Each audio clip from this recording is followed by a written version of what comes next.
거룩하신 하나님, 참 감사합니다. 우리 주님께서 바로 우리를 위하여 이 땅에 오사 우리의 모든 죄값을 십자가에서 치르시고 또 부활하사 승리하심으로 우리로 영원한 생명을 얻게 하여 주시니 참으로 감사합니다. 하나님, 이 영광스러운 복음의 소식을 우리가 듣고 또한 그것으로 말미암아 구원을 얻어 하나님께 감사하며 또한 동시에 그렇게 구원에 합당한 자로 살아가며 또한 이 온 땅에 하나님의 복음을 전할 수 있게 하여 주시기를 간절히 소원합니다. 나뿐만 아니라 내 옆에 있는 모든 사람들이 나와 같이 함께 구원을 받아 이 땅에서 하나님께서 베푸시는 놀라운 은혜를 누리며 또한 저 하늘나라에서 영원한 생명을 함께 누리며 살 수 있기를 간절히 소원합니다.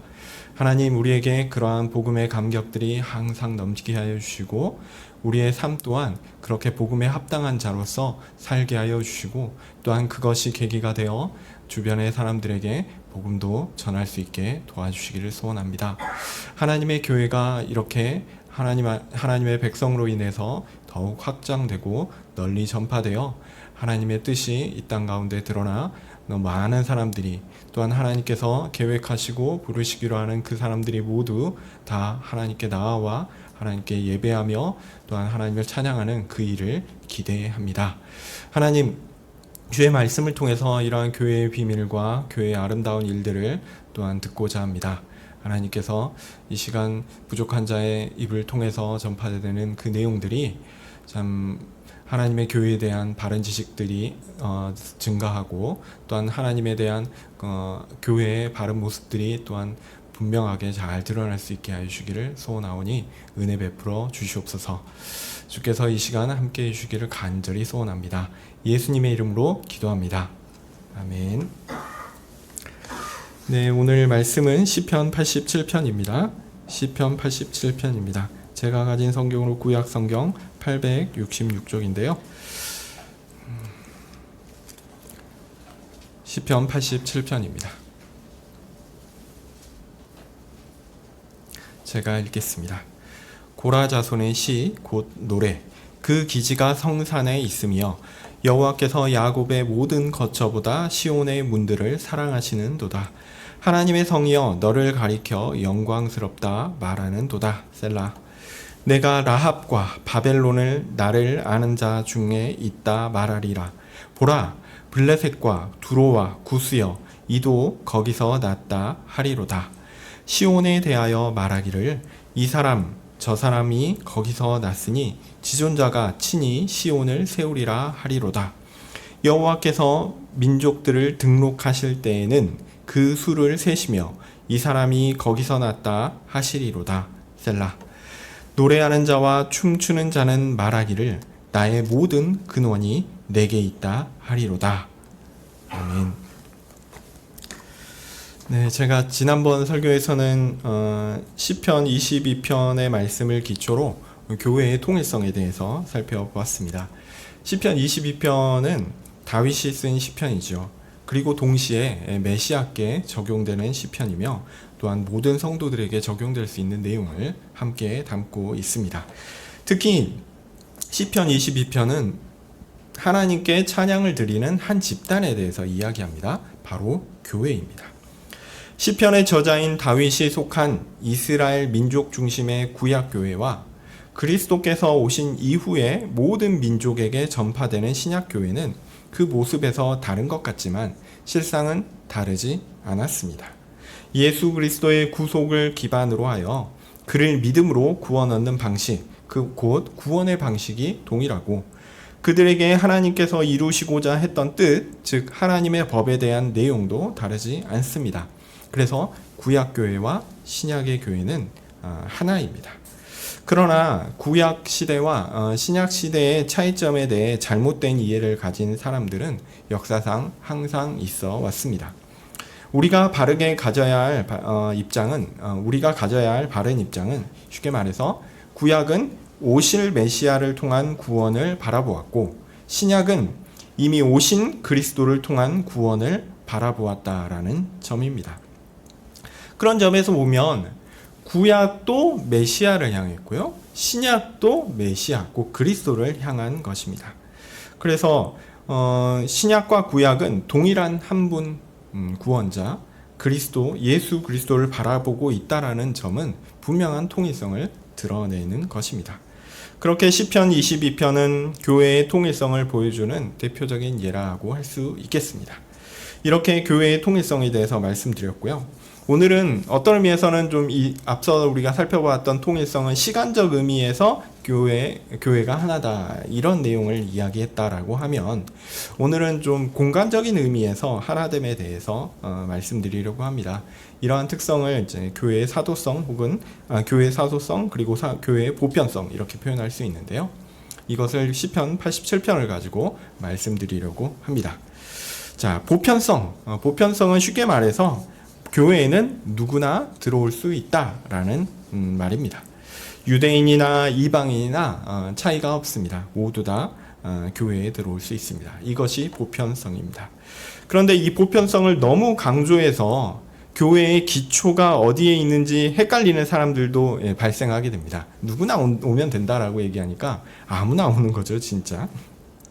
이것 때문에 보편성과 함께 교회는 어디 위에 서야 하는가, 이런 교회의 사도성에 대한 문제도 설명이 반드시 같이 되어야 합니다. 교회는 선지자와 사도의 교훈 위에 서야 합니다. 이게 우리가 가지고 있는 중요한 교훈이죠. 이것이 교회의 매우 중요한 보편성과 사도성의 원리를 알려주고 있습니다. 자, 시편을 살펴볼 텐데요. 시편 87편은 우리가 기록되어 있듯이 고라 자손의 시입니다. 시편의 작성 시기에 대해서는 다양한 견해들이 있습니다. 본문에 여러 민족들과 나라들이 나오기 때문에 그것을 기초로 주로 추론을 하곤 합니다. 아무래도 여기에 어떤 나라가 나오냐면 4절에 보면 라합과 바벨론, 이렇게 바벨론이 등장하죠. 그러니까 아마도 바벨론 포로 이후가 아닐까 이렇게 생각하는 것도 보통입니다. 그러나 이 본문의 경우 저는 굳이 시기를 특정할 필요는 없지 않나 이런 생각을 합니다. 왜냐하면 시기를 특정하는 순간 그 시기에 맞춰가지고 해석을 하려는 경향이 있거든요. 저는 굳이 그럴 필요는 없지 않나 이런 생각을 합니다. 일단 본문 자체가 어떤 특정한 역사적 상황을 배경으로 언급하고 있지 않기 때문에 그렇고요. 또 교회의 노래로서 항상 부를 수 있고 모두가 부를 수 있는 보편적인 성격을 이 시편을 드러내고 있기 때문에 또한 그렇습니다. 그래서 본문이 교훈하는 교회의 특성은 시편을 부르는 이 당시에나 그리고 지금에나 그리고 또 나중에 이후에도 보편적인 것이다 라고 볼 수 있습니다. 자, 본문의 구성을 말씀드리면요. 본문은 이제 세 부분으로 나누어집니다. 사실은 그렇게 어렵지 않습니다. 1절부터 3절이 첫 부분이고요. 4절에서 6절이 두 번째 부분이고 7절이 이제 마지막 부분이죠. 구분은 어떻게 되느냐? 3절 끝에 뭐가 있습니까? 셀라가 있고요. 6절 끝에 뭐가 있습니까? 셀라가 있습니다. 내용으로도 구분될 뿐만 아니라 이게 형식으로도 이렇게 구분됩니다. 첫 부분은 하나님께서 거룩한 산 시온에 거하신다 이런 내용입니다. 그리고 둘째 내용은 이 시온에 이방 나라의 사람들도 포함된다 이런 얘기고요. 마지막 부분인 7절은 하나님께서 구원하시는 시온에 있는 사람들이 고백하는 내용입니다. 나의 모든 근원이 이 시온에 있도다 이렇게 고백하는 것이죠. 자, 첫 부분을 살펴보면 1절부터 3절 짧으니까 다시 한번 읽어볼까요? 그 기지가 성산에 있으며 여호와께서 야곱의 모든 거처보다 시온의 문들을 사랑하시는도다. 하나님의 성이여 너를 가리켜 영광스럽다 말하는도다. 셀라. 네, 하나님은 어디 계십니까? 그의 거룩한 산 시온에 계십니다. 여호와 하나님은 야곱 곧 이스라엘 백성이 거하는 모든 곳 중에서 특히 어디 계시냐면 예루살렘, 하나님께서 세우신 왕이 거하고 하나님께 예배드리라고 정하신 장소 시온에 계십니다. 그러므로 하나님을 섬기고 예배하며 찬양하고자 하는 사람들은 어디로 와야 합니까? 예루살렘으로 와야 합니다. 그리고 여호와 하나님은 이 시온을 매우 사랑하신다 이렇게 말씀하고 계십니다. 그곳으로 자기 백성을 부르십니다. 하나님께서 세우신 왕의 통치가 이루어지고 하나님께서 임재하셔서 자신의 바른 뜻을 드러내시며 누구도 아닌 진정한 신이시며 참된 하나님이신 여호와 하나님을 예배하는 장소. 이곳이 바로 시온이죠. 하나님은 이스라엘 백성들을 자기 백성으로 삼으신다라고 말씀하셨습니다. 그리고 온 이스라엘 백성들에게 각각 그들이 거할 땅을 제비뽑기로 정해서 나누어 주셨습니다. 그래서 그곳에 다들 거주하고 있죠. 그러나 흩어진 것으로 끝나지 않습니다. 하나님은 그들을 한 장소로 모이도록 하셨습니다. 하나님의 의로운 통치가 이루어지고 하나님을 진정으로 예배하는 장소를 정하셨고 그곳에 모이도록 하셨습니다. 사람들은 하나님께서 내가 이 땅을 나눠주셨으니까 내가 하나님께서 나눠주신 그 이 땅에서 그냥 예배 드릴래? 요렇게 하지 않았어요. 하나님을 예배 드리기 위해서는 특별한 한 장소로 모이라고 하셨어요. 사람들이 자기가 원하는 곳에서 원하는 방식으로 하나님을 섬기는 것이 아니라 하나님이 원하시는 방식, 하나님이 정하신 방식, 하나님이 정하신 장소에서 이 일을 하라고 하신 것이죠. 하나님의 백성인 이스라엘 백성이라고 하더라도 심지어 그들이 하나님께서 정해주신 그 땅에 살고 있다고 하더라도 하나님께 예배드리기 위해서는 반드시 하나님께서 정한 곳으로 와야 했습니다. 이스라엘 백성이라도 하나님의 백성이라도 이렇게 모이도록 하셨다라는 거죠. 당연히 시온이 가리키는 것은 무엇일까요? 교회입니다. 하나님은 자기 백성들이 거주할 다양한 장소를 허락하시고 그곳에서 하나님의 교훈을 따라 하나님의 백성답게 살아갈 것을 명하셨죠. 그러나 그 교훈의 근원이 어디에 있느냐? 그 교훈의 근원은 임의로 백성들이 정한 장소가 아니었고 임의로 그들이 원한 내용도 아니었습니다. 그곳은 어디냐면 시온이었고요. 시온에서 나온 하나님의 교훈이었습니다. 시온은 하나님의 통치의 교훈이 나오는 것이었고 하나님을 향한 예배가 이루어지는 곳이었습니다. 우리는 세상 각지에서 살고 있습니다. 하나님께서 허락하신 그곳에서 거하고 있죠. 그런데 하나님께서 정하신 방식으로 하나님께서 명하신 원리대로 교회로 모여야 합니다.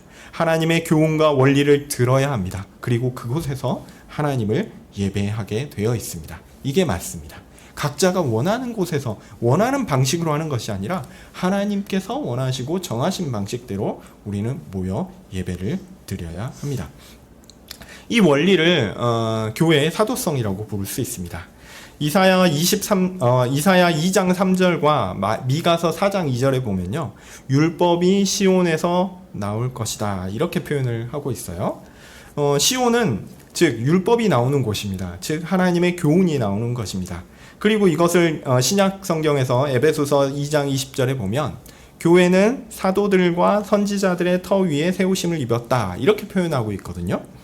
사도나 선지자라는 사람들이 교회의 기초다. 이 말이 아닙니다. 선지자들은 누가복음 24장 44절에서 45절 이 말씀에 보면 선지자는 뭘 가리키냐면 구약 성경 말씀을 가리킵니다. 이에 대응해서 그러면 사도는 무엇을 가리킬까요? 신약 성경의 말씀을 가리키는 것이죠.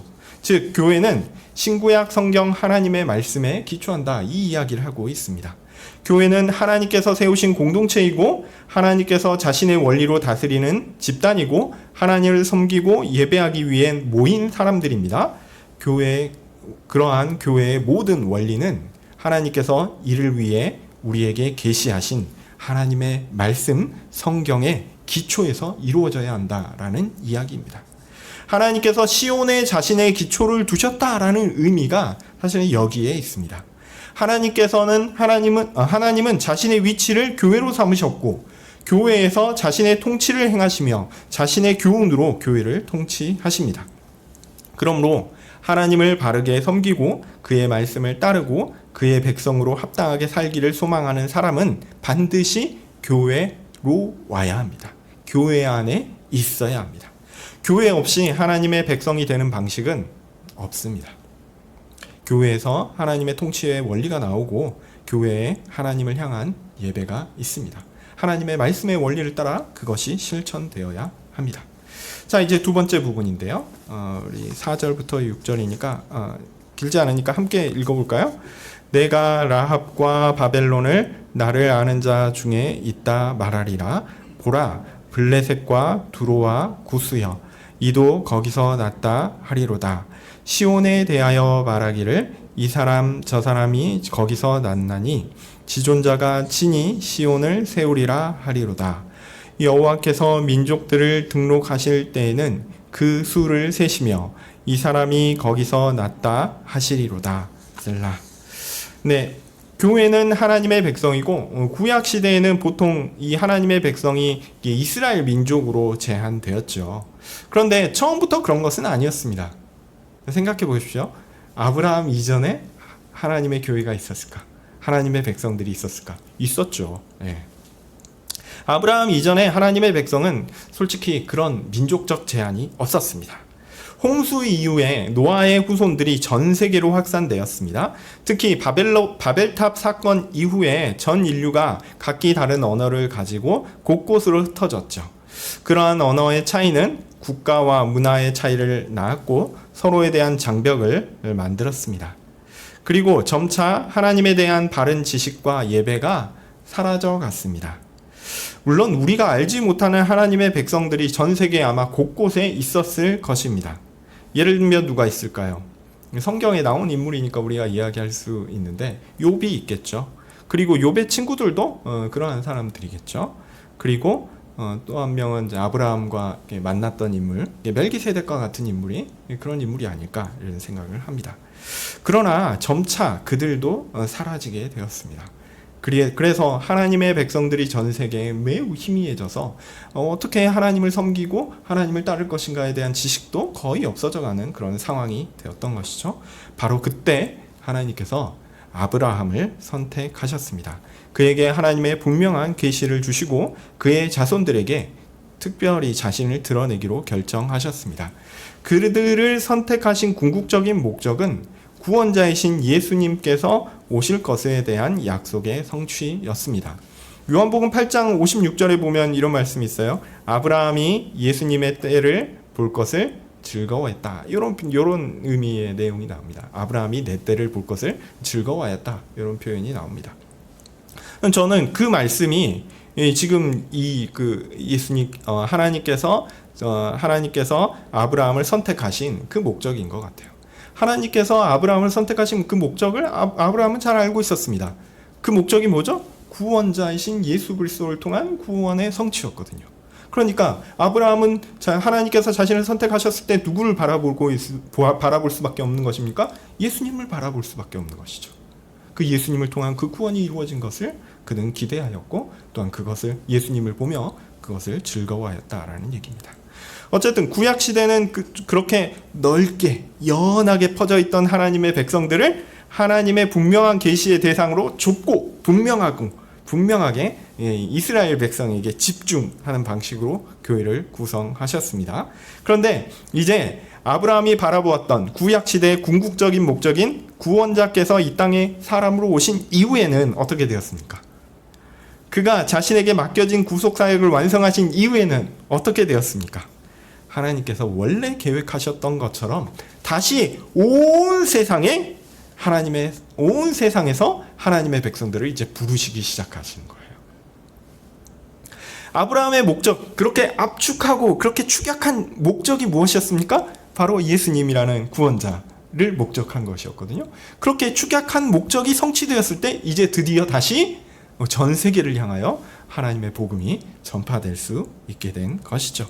좁아졌던 대상이 다시 전 세계를 향하여 넓게 펼쳐졌습니다. 사실은 오늘 우리가 살펴보는 시편 87편의 4절에서 6절 말씀이 그 이야기를 하고 있는 것 같습니다. 우선 라합과 바벨론이 나옵니다. 라합은 이집트를 가리키는 것으로 생각됩니다. 이스라엘을 중심으로 생각해 보면 이제 남쪽, 특별히 남서쪽의 거대한 국가가 이집트죠. 그리고 북동쪽의 거대한 국가가 어디냐면 바벨론입니다. 그곳에 하나님을 아는 사람들이 있습니다. 즉 하나님의 백성들이 있습니다. 그리고 이스라엘의 서쪽인 블레셋, 그리고 서북쪽에 있는 두로, 그리고 남쪽에 저게 남쪽에 있는 아프리카에 있는 구스, 여기에서도 시온에 속한 사람들이 있습니다. 하나님의 백성들이 있습니다. 이스라엘 역사에 대한 성경의 이야기를 보면 이 사람들에 대해서 어떻게 표현하냐면 이 사람들은 명백한 이방인이라고 표현하고요. 즉 하나님의 백성이 아니었고 오히려 하나님의 백성들을 핍박하는 사람들이었습니다. 얼마나 많은 일들을 애굽이 얼마나 많은 나쁜 일들을 이집트가 이스라엘 향하여 했습니까? 바벨론은 심지어 남유다를 멸망시켰습니다. 이 블레셋은 얼마나 많이 이스라엘을 괴롭혔습니까? 두로도 마찬가지고요. 네, 그들은 하나님의 백성이 아니었고 오히려 하나님의 백성들을 핍박하는 사람들이었습니다. 하나님을 싫어하고 이방의 우상을 섬기는 불신자들이었습니다. 그런데 놀랍게도 하나님은 그들을 시온에 부르실 것입니다. 그들 중에 내가 시온에 속한 사람이다. 곧 나는 교회다. 나는 그리스도로 말미암아 구원받은 하나님의 백성이다. 이렇게 주장하는 사람들이 있을 것이다. 이렇게 예언하고 있습니다. 솔직히 잘 모르겠는데 시편 87편을 부르는 고란 자손들의 시대에는 이 시편의 내용이 잘 이해가 되지 않지 않았을까 이런 생각도 합니다. 그런데 그들 가운데 교회의 본질을 아는 사람들에게는 이 시편은 교회가 단지 이스라엘 사람들에게만, 그 백성들에게만 열린 집단이 아니라 전 세계 모든 사람에게 열려 있었다라는 것을 알게 해주는 아주 놀라운 교훈이 되었을 것입니다. 이것이 교회의 보편성입니다. 보편성은 우리가 가톨릭이라고 부르는 표현입니다. 우리가 사도신경에서 거룩한 공회를 믿사오며 이렇게 나오는 표현 기억하시죠? 여기서 발음을 잘 하셔야 됩니다. 거룩한 교회를 믿사오며가 아니라 거룩한 공회를 믿사오며 이 표현입니다. 사실은 한 글자를 좀 더해서 표현해보면 거룩한 공교회를 믿습니다. 이렇게 표현하는 것입니다. 여기서 말하는 공은 보편적인 모든 이런 의미를 가지고 있습니다. 그러니까 사도신경은 거룩한 보편교회를 믿습니다. 이렇게 고백하는 것이에요. 우리가 보통 천주교를 로마 가톨릭 교회 이렇게 부르기 때문에 이 가톨릭이라는 표현에 좀 오해가 있을 수 있는데요. 그래서 로마 가톨릭 그 보편 그 다음에 공 이 표현이 카톨릭이라는 뜻이거든요. 가톨릭이라는 단어거든요. 그래서 로마 가톨릭 하니까 그 로마 가톨릭을 로마 교황이 하여튼 그 보편 교회다라는 뜻인데 실제로 이 천주교를 로마 가톨릭 이렇게 부르니까 오해가 되지만 그 이름만 보편교회이지 실제로 로마 가톨릭은 보편적이지 않습니다. 천주교는 그냥 로마 교황의 지도 아래에 있는 모든 교회다. 그런 의미에서 가톨릭입니다. 그런데 진정한 가톨릭은, 진정한 공교회는 모든 민족의 모든 사람들이 포함될 수 있습니다. 시편 87편이 말씀하는 것과 마찬가지입니다. 이렇게 모든 민족들로부터 나온 하나님의 사람들이 고백하는 것들이 있습니다. 그것이 무엇이냐면 시온에서 내가 태어났다라는 거죠. 지금은 외적으로 내가 이집트와 바벨론과 블레셋과 두로와 구스에 속한 사람이라고 할지라도 실상은 나의 본질은 시온에 속한 사람이다. 이런 고백입니다. 그런 점에서 교회에 속한 사람들은 모두 동일합니다. 하나님께서 계시며 하나님께서 다스리시고 그의 통치를 드러내시며 그의 교훈을 보이시는 그곳, 교회가 바로 하나님의 백성, 곧 내가 속한 곳이다. 이렇게 고백하는 것이죠. 여호와 하나님께서 그 사람들을 한 사람 한 사람 기록하시면서 그 수를 세실 것입니다. 그들이 온 세상 곳곳에서 왔을지라도 그들이 진정 시온에 속한 사람이라고, 교회의 구성원들이라고 생명책에 모두 기록하실 것입니다. 사람은 실수할 수 있습니다. 저도 그렇고 모두 다 실수할 가능성이 있죠.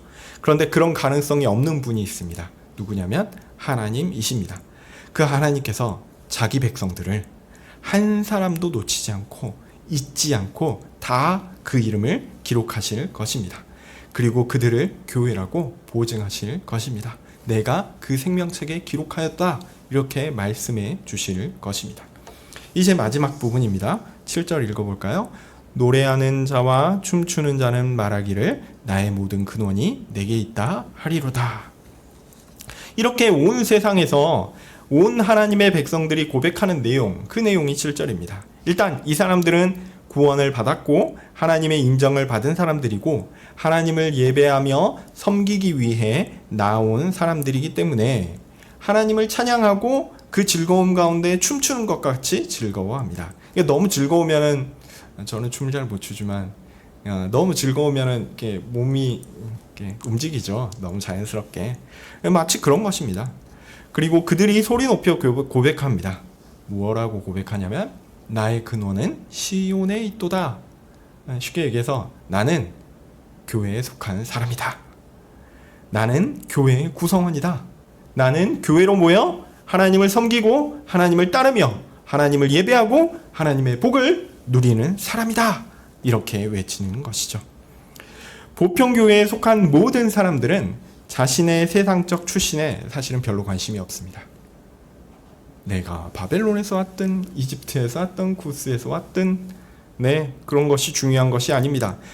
가장 중요한 것은 하나님의 백성이 된 것이고 시온에 속한 사람이 되었다라는 것, 그 사실이기 때문입니다. 물론 세상에서 우리는 우리에게 맡겨진 삶, 우리가 속한 곳, 이곳에서의 삶을 충실하게 살아야 합니다.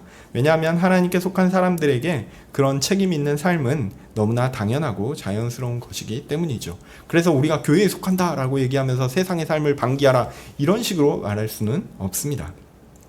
하나님 사랑과 이웃 사랑의 원리 가운데 살아가는 교회의 구성원들은 그 삶이 너무 행복하고 좋습니다. 왜냐하면 구원받았으니까요. 우리의 모든 근원이 교회에 있거든요. 그리고 그 교회의 주인 되신 그 하나님께서 모든 만물을 지으신 창조자이시고 모든 만물을 주관하시는 분이시거든요. 그런데 그분이 친히 나를 자기 백성으로 삼으시고 나에게 가장 좋은 것으로 주시기로 작정하셨고 그 모든 것들을 이행하시는 분이시거든요. 더 이상 걱정할 것이 무엇이 있겠습니까? 이것이 중요한 원리입니다. 하나님 사랑과 이웃 사랑의 원리 가운데 우리는 그렇게 너무 행복하게 살아갈 수 있습니다. 그렇게 살아가는 것이 하나님의 인도하심을 받는 것이고 하나님의 말씀에 순종하는 것이고 천국에서 살아갈 영원한 삶을 미리 경험하며 살아가는 것이기 때문에 또한 그렇습니다. 그래서 하나님의 백성들은 이 세상에서 당당합니다. 세상에서 책임 있는 사람으로 살아가지만 그것이 그저 세상에서 자신의 책임을 다하는 것에 머무는 것이 아니라 하나님께서 기뻐하시는 삶을 살아가기 때문에 그렇습니다. 내가 하나님을 사랑하고 이웃을 사랑하는 가운데 모든 일을 실천하는 것이 의미 없는 게 아니에요. 하나님이 그의 삶을 기뻐하시는 것입니다. 하나님의 말씀을 따라 살아가는 것이 세상을 가장 유익하게 하는 것이다 라고 믿고 그 원리를 지혜롭게 이 세상에 적용하고자 노력합니다. 이것이 보편교회에 속한 하나님의 백성들의 자연스러운 삶이라고 할 수 있습니다. 하나님의 교회가 모든 나라와 모든 사람에게 열려 있고 그런 사람을 포용해야 한다라는 것은 어떤 의미에서 우리에게 잘 알려진 진리니까 뭐 당연히 그렇죠 이렇게 해서 자연스럽게 생각할 수 있습니다. 그런데 여전히 우리에게 선입견이 있는 것 또한 사실입니다. 또 역사적으로도 이 부분은 잘 실천되지 않아 왔습니다. 종교개혁이 일어났던 시대를 한번 보시면 중세 로마 카톨릭 교회는 교회 내에 영적인 계급을 상정했어요. 1등급 그리스도인이 있고요. 2등급 그리스도인들이 있습니다. 교황을 머리로 하는 사제와 수도사 계급들이 1등급 그리스도인입니다. 그리고 그들의 사역으로 인한 부스러기 은혜를 얻어 겨우 살아가는 평신도가 2등급 그리스도인들입니다. 그래서 그 사제 계급과 평신도들을 나눈다라는 의미에서 평신도라는 표현은 그렇게 좋은 표현이 아닙니다. 그냥 일반 성도 이렇게 표현하시는 게 오히려 좋지 않나 이런 생각합니다. 하여튼 카톨릭적인 표현이라서 그렇습니다. 그래서 1등급 그리스도인들은 사제 계급이거든요. 이 사람들은 구원에 매우 가까운 사람들이에요. 그러니까 아주 특별한 은혜를 받은 사람들이죠. 그리고 2등급 평신도들은 구원에서 아주 거리가 먼 사람들입니다. 이 사람들은 좀 거룩하지 않거든요. 그래서 연옥이라는 게 있어요. 이게 지옥이 있고 연옥이 있고 천국이 있거든요. 그래서 세례를 받게 되면 일단은 지옥은 가지 않습니다. 그래서 연옥에 딱 걸치게 돼요. 연옥에서 자신이 인생 가운데 쌓아왔던 모든 죄값들을 다 치르게 되면 구원으로 가는 겁니다. 그래서 연옥에 있는 기간 그 고통의 기간이고 슬픔의 기간이긴 하지만 종국에는 이제 구원에 이르게 되어 있습니다. 자, 하여튼 그런데요. 연옥은 지옥에는 가지 않지만 진정한 구원에는 이르지 못하는, 즉 누구와 같은 사람?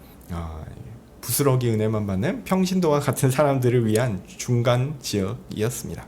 일정 기간의 고통으로 죄값을 치르면 천국에 이를 수 있다, 이렇게 생각했죠. 그런 의미에서 연옥은 평신도들에게 일종의 보험이었습니다. 그들은 사제들로 인한 부스러기 은혜를 얻어서 겨우 구원을 향하여 조금씩 나아갈 수 있었습니다. 이 2등급 평신도들은 자신이 하고 싶은 거 세상에서 욕구대로 다 해요. 그리고 그 욕구에 대한 값을 이제 연옥에서 치르는 거죠. 그런데 1등급 그리스도인들은 어떻습니까? 이 사제들은요, 결혼을 하지 않습니다. 그러니까 자신의 욕구를 절제하고 또 자신의 삶을 희생하여 더 깊고 더 큰 경건으로 나아갑니다. 그래서 구원에 매우 가깝다, 이렇게 여겼습니다. 특히 그리스도의 대리자라고 하는 교황의 위임을 받아 은혜를 평신도에게 나누어주는 아주 큰 권능을 가진 사람들이었습니다. 그렇게 로마 카톨릭 교회에는 이 계급이 존재해요. 지금은 보편성에 대한 강조점이 그 로마 카톨릭 교회 안에 생겼습니다. 그렇지만 여전히 성직자 평신도의 이 위계 구도는 남아 있고요. 실제로 그 기본적인 사상은 변화가 없는 것 같습니다. 그런데 실제로 교회 안에는 그런 계급이 있습니까? 없습니다. 있으면 안 돼요. 있을 수도 없어요. 보편적으로 우리에게 제시된 그 구원을 어떻게 사람들이 등급을 나누어 가지고 한단 말입니까? 우리는 모두 예수 그리스도를 믿음으로 은혜로 말미암아 구원을 얻지, 우리가 행하는 은혜의 행위를 통해서 구원을 얻지 않습니다. 마치 사제가 자신의 욕구를 제한하고 그 다음에 자신의 삶을 철저히 하나님께 순복한다라는 명목하에 절제하고 그다음 억누르고 그것을 통해서 거룩을 얻을 수 있다, 이렇게 생각하는 것 옳지 않습니다. 그런 것 가지고 구원 얻는 건 아니거든요. 교회의 보편성은 그리스도의 구속으로만 얻는 구원이라는 방식을 기초로 합니다. 이 중세 카톨릭 사람들은 뭔가 사람이 행하고 뭔가 하나님 앞에서 드러난 어떤 것이 있어서 내가 구원에 가까이 갈 수 있다, 이렇게 생각했는데 그렇지 않습니다. 교회의 보편성은요, 우리의 구원은 오직 예수 그리스도의 구속으로 말미암아 얻는 것이다 라는 점에 기초하기 때문입니다. 이런 일관된 구원의 방식을 기초로 하는 통일성의 기초에서 그 방식이 일부에게, 그러니까 1등급 그리스도, 소위 1등급 그리스도인이라고 하는 사제들에게만 적용되는 것이 아니라 교회에 속한 모든 사람에게 적용된다는 의미에서 교회는 보편적 성격을 가진다라고 할 수 있습니다. 사제, 평신도 이렇게 부르는 계급은 원래 교회에 존재한 적이 없습니다. 모두 인간들이 만들어낸 것이죠. 예수 그리스도로 말미암아 구원받은 성도라는 점에서 우리 모두는 구분이 없습니다. 차별이 없습니다. 그러나 이제 차이는 있어요. 무슨 얘기냐면 교회에서 맡은 임무가 다른 거예요. 말씀과 성례의 임무를 맡은 목사가 있고요. 영적 돌봄과 치리의 임무를 맡은 장로가 있고요. 또한 육적 돌봄의 임무를 맡은 집사가 있습니다. 서로 교회가 행하는 다양한 일들 가운데, 다양한 하나님의 일들 가운데 하나의 일을 맡은 것이지 서로 간의 계급이나 등급 이런 것 없습니다. 그러나 하나님께서 이제 그 교회 안에서 질서를 세우시고 또한 권위를 세우신 부분들은 있습니다. 그런 것이 있다면 또한 그런 것은 그 임무를 소중히 여기는 교인들이 하나님의 말씀에 따라 순종하는 것으로 그 권위를 인정하는 것이지, 그 권위를 마치 내가 목사니까, 내가 장로니까, 내가 집사니까, 내가 권사니까 나의 권위를 내가 주장하는 것, 이것은 옳지 않습니다. 그렇고요. 예전에 또 인권이라는 단어가 익숙하지 않던 시절이 있었죠. 특별히 노예제도가 있던 시절 생각해 보시면 좋겠습니다. 사회적으로 그 제도를 우리가 완전히 부술 수는 없었어요. 성경에도 보시면 바울이 노예제도를 폐지하라 이런 식으로 얘기하지 않거든요. 오히려 노예 가운데 있는 사람들에게 어떻게 자신의 주인에게 순종할 것인가, 이런 얘기를 하거든요. 네, 우리가 사회적으로 그 제도를 완전히 부술 수는 없습니다. 또 이런 부조리가 사회 곳곳에 있기 때문에 그것을 부정할 수도 없습니다. 그러나 교회 안에서는 그런 제도를 수용할 수 없습니다. 노예여도 귀족이어도 교회에서는 한 형제요 한 자매일 뿐입니다. 그들은 교회 안에서 존중받는 한 성도로 있습니다. 더하여 우리는 사회에서도 이러한 교회의 원리를 반영해서 사회에서도 이런 차별을 철폐하도록 노력해야 할 것입니다. 그런데 이 노력한다라는 것이 사회 제도를 완전히 폭력적으로 혁명적으로 바꿔야 된다 이런 식으로 나가는 것은 옳지 않습니다. 하여튼 질서 있는 가운데 우리가 가진 그 아름다운 원리들이 가장 이 사회에 유익한 것이다라는 것을 이렇게 드러내고 설득하는 방식으로 이 일들을 해야겠죠. 예전에 미국에는 유색 인종에 대한 심각한 차별들이 있었습니다. 교회에도 마찬가지로 있었습니다. 백인 교회, 흑인 교회에 이렇게 분리해서 예배를 드렸죠. 이런 차별은 옳지 않습니다. 당연히 타파해야겠죠. 남북 전쟁 당시에 특별히 남부 교회에서는 백인들과 흑인들이 구분되지 않고요, 한 교회에 출석했습니다. 왜냐하면 백인들은 주로 주인이었고 흑인들은 주로 노예였거든요. 그래서 노예들 보고 이렇게 강제로 예배에 참석하도록 주인들이 강제했습니다. 그래서 흑인과 백인이 같이 있었어요. 그러면 흑인과 백인이 같이 있으니 좋은 거 아닌가? 실제로는 그렇지 않았습니다. 흑인들은 백인들의 강제 때문에 출석을 했고 교회 안에서 엄격하게 구분된 자리에 앉아야 했습니다. 주로 뒷자리나 아니면 발코니 같은데 흑인들은 앉아 있었습니다. 그리고 백인 목사들은 그들에게 순종해야 한다라고 이렇게 가르쳤습니다.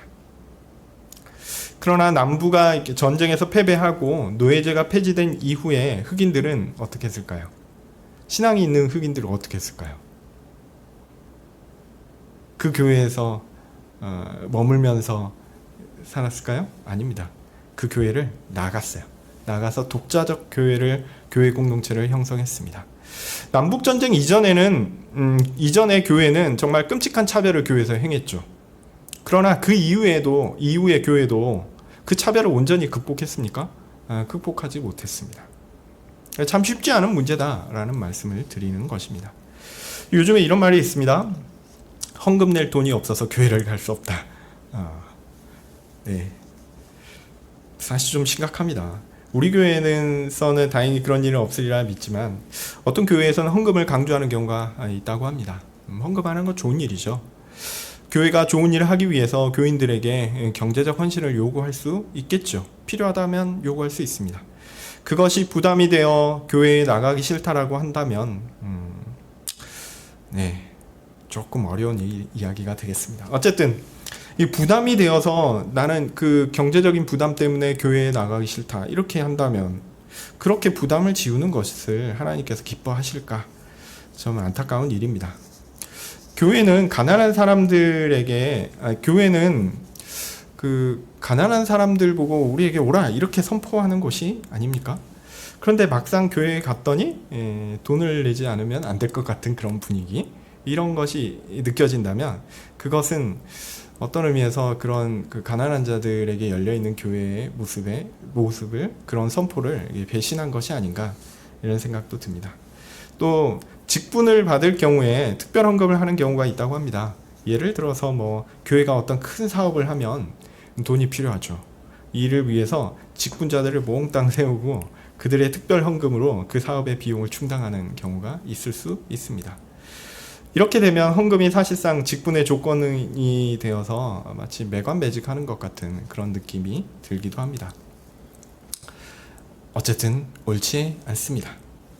우리가 보편교회라고 할 때는요, 교회 구성원 안에 차별이 없다라는 것을 이야기합니다. 그런데 현실은 쉽지 않죠. 여하튼 우리는 원리라도 알아야 합니다. 교회 안에는요, 다양한 사람들이 있어야 합니다. 어린아이부터 나이 많은 어른들까지 있는 것이 좋습니다. 그리고 다양한 직업군을 가진 성도들이 있는 것이 좋습니다. 다양한 사회적 지위를 가진 분들이 있는 것이 좋습니다. 우리는 계급은 없고 어떤 사회적인 차별은 없지만 다양한 부류의 사람들이 교회에 있는 것이 좋겠습니다.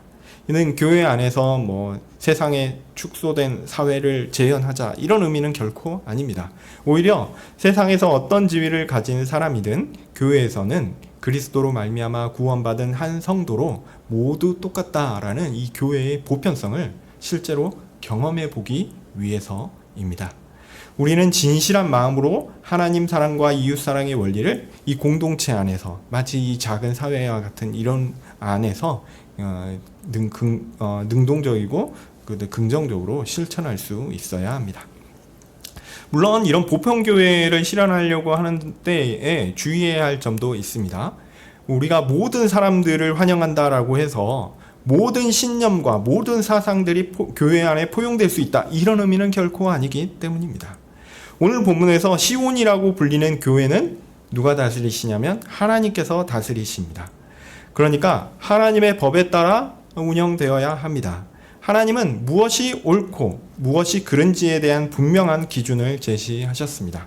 물론 우리의 삶에서 다양한 부분이 있기 때문에 우리가 여러 가지로 고민하고 신중해야 할 부분이 있습니다. 그렇지만 교회가 하나님의 법 가운데 명백하게 금하고 있는 것 또한 분명히 있습니다. 애매한 것도 있지만 명백한 것도 있다는 얘기예요. 그것을 우리는 뭐라고 부르냐면 죄라고 부릅니다.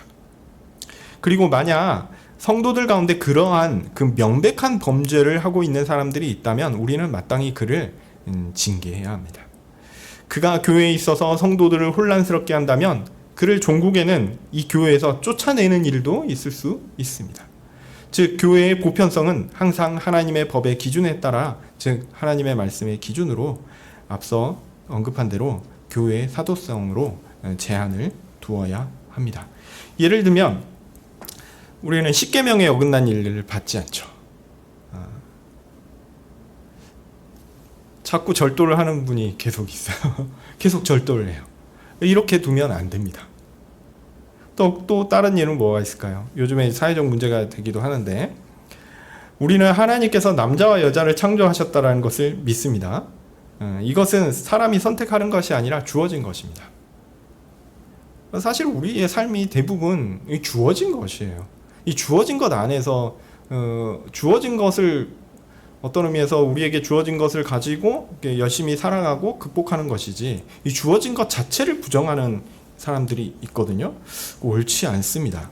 이것은 특별히 남자와 여자를 창조하셨다는 것은, 이것은 사람이 선택하는 것이 아니라 우리에게 주어진 것이고, 우리의 마음에 든다 안 든다 이런 것보다 좀 더 근원적인 거예요. 만약 누군가 하나님께서 정하신 법과 원리를 떠나 범죄를 행한다면 세상법의 원리를 따라서 외적 처벌이 필요할 뿐만 아니라 교회에서는 영적 처벌도 당연히 해야 할 것입니다. 그 후에 그가 철저한 회개와 변화를 한 것을 교회가 확인하지 않는다면 그를 다시 교회에 받아들일 수는 없겠죠. 하나님께서 죄라고 하신 것을 벗어나지 않고 오히려 지속적으로 그 죄를 행하면서 나는 교회에 속할 수 있다, 이렇게 생각하는 것은 잘못입니다.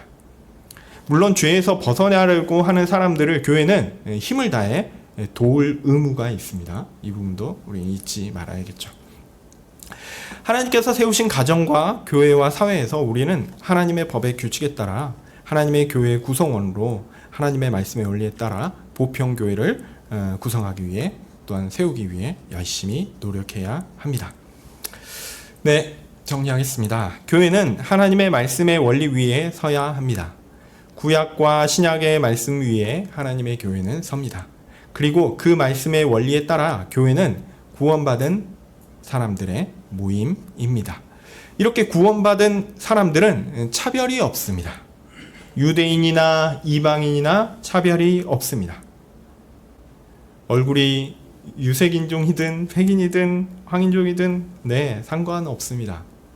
모두 예수님만 믿으면 됩니다. 비록 우리가 죄인일지라도 하나님께서 회개하게 하시면 회개하고 눈물로 돌이켜 다시 예수님만 의지하고 붙들면 됩니다. 우리에게 요구되는 것은 그것밖에 없습니다. 그래서 우리의 어떠함이 우리가 하나님의 백성이 되는 것을 막아설 수 없습니다. 더하여 우리의 경제적, 사회적, 정치적, 정신적 지위나 상태가 우리가 교회의 구성원이 되는 것에 어떠한 영향도 끼칠 수 없습니다. 교회는 어떤 의미에서 모든 사람들이 있어야 합니다. 네, 하나님은 그런 것으로 우리를 차별하지 않으십니다. 그저 그리스도의 은혜만을 의지하며 하나님께 도움을 요청하는 사람이라면 모두 교회의 환영을 받습니다.